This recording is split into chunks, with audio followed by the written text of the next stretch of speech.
I'm Eric Garcetti, the mayor of the city of Los Angeles. Great. It's great to meet you. Thanks so much for being with You us bet. today.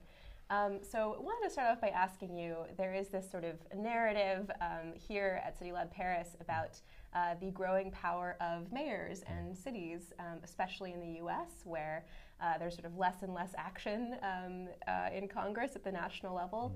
And I wanted to ask you, how do you sort of balance very local needs of administering a city with these sort of growing global obligations?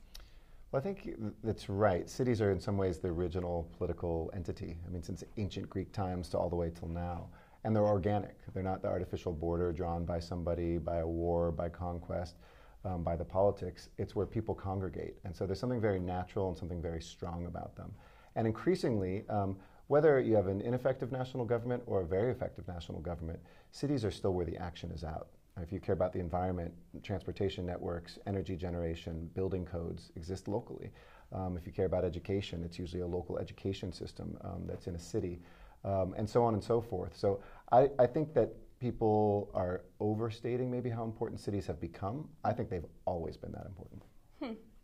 So LA has become kind of an unlikely leader in public transportation in the last few years, and kind of articulating a pretty powerful and even revolutionary vision for what mobility will look like into the future.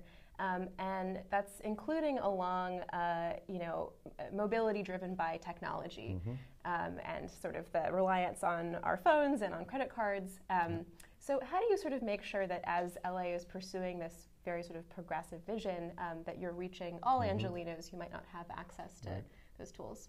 I think you're right. It's in some ways back to the future in LA. We had at one point one of the greatest public transit systems through our red cars, which were kind of trolleys and light rail throughout Los Angeles.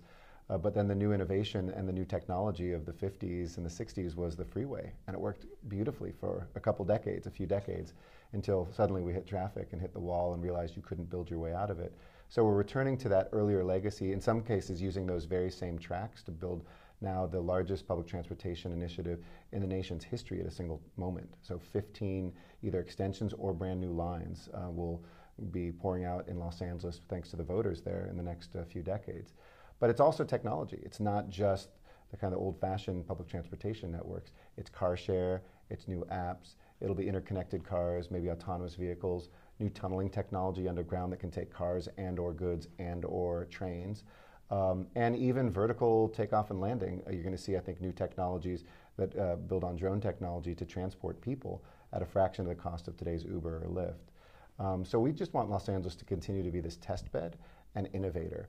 From the port of Los Angeles, where most of the goods come in, to the way that we move about our cities. LA is kind of pioneering all of these things, and with the money behind it, thanks to the voters, I tell any company, come here and try it here first, because if you can make it in LA, you'll be successful anywhere.